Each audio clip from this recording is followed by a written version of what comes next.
We will continue now with the first topic this morning, media, states, university, and corporate complicity. And the first speaker for this morning is Ms. Katie Halper.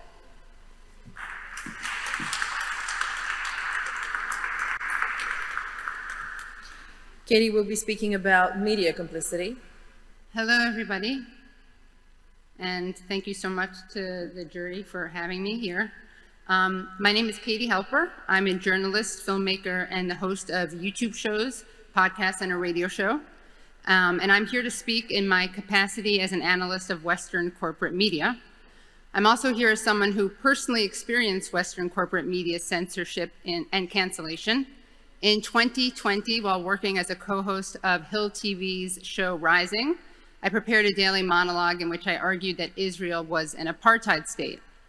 The producers refused to air my segment, and when I urged them to do so, they responded by letting me go from a show I had been on for over 2 years. That was 5 years ago. In the last 2 years since October 7th, American media coverage of the war on Gaza has not only remained biased, but, along with Western corporate media, I will argue, has been complicit in genocide. Western corporate media's complicity is so pervasive and in some cases quantifiable. It often uses passive voice and non-attribution in headlines to describe Israel's killing of Palestinians.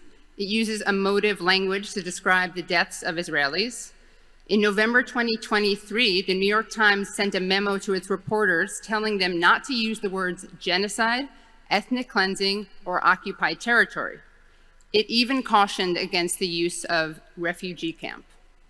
In late October and early November, CNN emailed its reporters to, quote, remind our audiences of the immediate cause of this current conflict, namely the Hamas attack and mass murder and kidnap of Israeli civilians. It also said Hamas representatives are engaging in inflammatory rhetoric and propaganda. Most of it has been said many times before and is not newsworthy. We should be careful not to give it a platform. Because of time limits, I will focus in particular on the way Western corporate media manufactured consent for genocide through its selective and dishonest coverage of rape and sexual assault, which didn't merely misrepresent reality, but inverted it in order to dehumanize Palestinians. The corporate Western media spread the lie that Hamas engaged in mass systematic campaign of rape and sexual assault on October 7th. This same media ignored the documented mass systematic campaign of rape and sexual assault engaged in by Israel against Palestinians. Through its rape coverage, Western media parrots Israeli lies, which are then parroted by Western politicians. This lie was based in large part on a New York Times piece called Screams Without Words: How Hamas Weaponized Sexual Violence on October 7th. It reported that a New York Times investigation, quote, uncovered new details showing a pattern of rape, mutilation, and extreme brutality against women in the attacks on Israel. But the article was so shoddy that the editors canceled the podcast episode they had planned to do on it when New York Times staff rebelled. The family of one of the subjects of the piece didn't just push back on the journalist's claims that their relative had been raped, but said he had misrepresented himself. Every single witness who came forward has been discredited. On CNN, Dana Bash spent an entire segment asking Congresswoman Pramila Jayapal to condemn Hamas's rape of Israeli women. I'm going to actually show a clip of this because I think it perfectly captures how Western media uses atrocity propaganda to justify actual propagandas. Please play the video.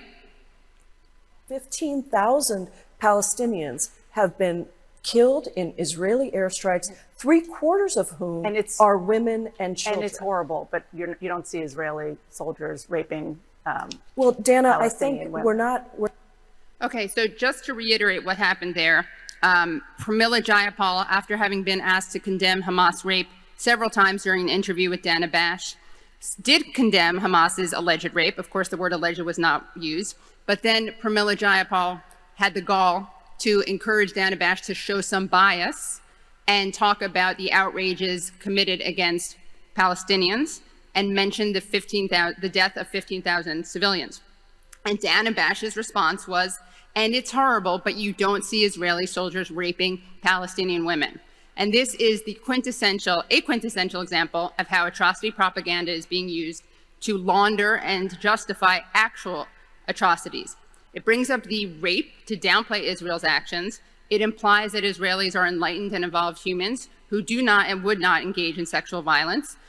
Palestinians, however, are savage rapists, or as Israel's then Defense Minister Yoav Gallant put it on October 9, 2023, we are fighting human animals and we act accordingly.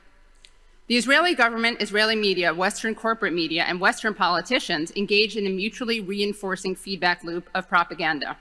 For example, Hillary Clinton, Facebook CEO Sheryl Sandberg, and a group of scholars joined together to speak about the use of sexual violence as a weapon of war, invoking Hamas as an example. Sheryl Sandberg made a documentary on this. During the vice presidential debate, Kamala Harris used the rape hoax, much like Bashhead, to justify Israel's actions, saying, on October 7th, women were horribly raped, and so absolutely, I said then and I say now, Israel has a right to defend itself. And while this mass campaign of rape was concocted to rally hate, media and political elites ignored the actual rape perpetuated by Israelis against Palestinians. And I also want to acknowledge Sahar Francis for her excellent presentation yesterday, where she actually relayed the testimony of raped and sexually abused and tortured Palestinians, and this testimony is utterly absent from Western media's coverage. I will focus on one instance of sexual violence in which Israeli soldiers literally, and excuse my language here, but gang raped a Palestinian prisoner on video at the notorious Sde Teiman detention facility in the Negev desert. And unlike the alleged Hamas rapes, this was also documented. The systematic sexual abuse of Palestinians by Israelis has been documented by human rights organizations and, as we'll see, Israeli society and video. So in this video, we see a prisoner dragged behind the soldier's shields. But it was so obvious that he was sexually assaulted that the Israeli media reported it as such. He was then hospitalized, by the way, and unable to walk. When Israeli police detained some of the alleged rapists, Israelis rioted, not against the rape or the rapists, but against the arrest of the rapists in protests that have been dubbed right to rape protests. These protests were attended by members of the government. Nobody denied it. A member of the Knesset even said that, quote, inserting sticks into people's rectums was, quote unquote, legitimate. There's video of a rabbi blessing a rapist, and one of the rapists became a star and celebrity. And yet neither Kamala Harris nor Dana Bash mentioned this. The New York Times did cover this incident very briefly in an article called Israeli Military Prosecutor Charges 5 Reservists with Abusive Detainees. And you can obviously contrast that language with the extremely inflammatory language used in the headline about the screams without words, the Hamas rape. Okay, the article read, at one point, one of the soldiers stabbed him with a sharp object, causing a tear in his rectal wall. This did not appear until the 7th paragraph, and there was no use of the word rape or sexual violence. So the US media and Western media and US political elites are still talking about the rape that didn't happen, yet have been silent on a campaign of sexual violence that has been recorded.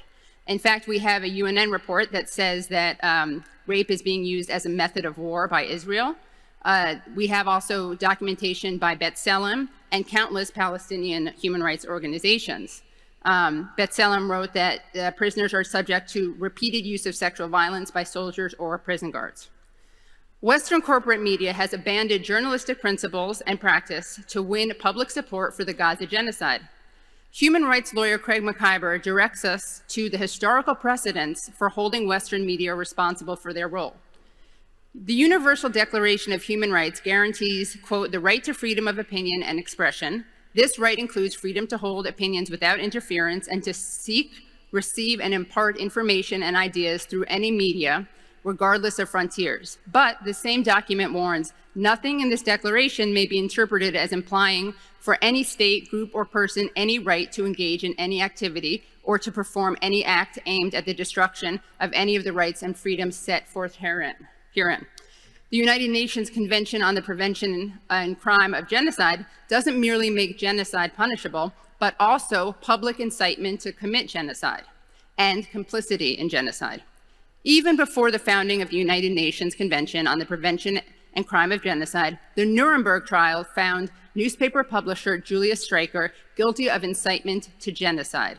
One of the things, by the way, his newspaper pushed was the idea that Jewish men were violating German women's bodies, interestingly enough. Decades later, the International Criminal Tribunal for Rwanda convicted 3 media figures of incitement to genocide. As scurrilous as the conduct of the Western corporate press has been over the last 2 years, we have had a shining example of what journalism can look like in the work and voices of Palestinian journalists, over 200 of whom have been killed for doing their work in these last 2 years. The targeted murdering of Palestinian colleagues makes Western corporate journalists complicit in these crimes all the worse. So I urge the jury to hold the media accountable for their complicity in genocide. Thank you very much.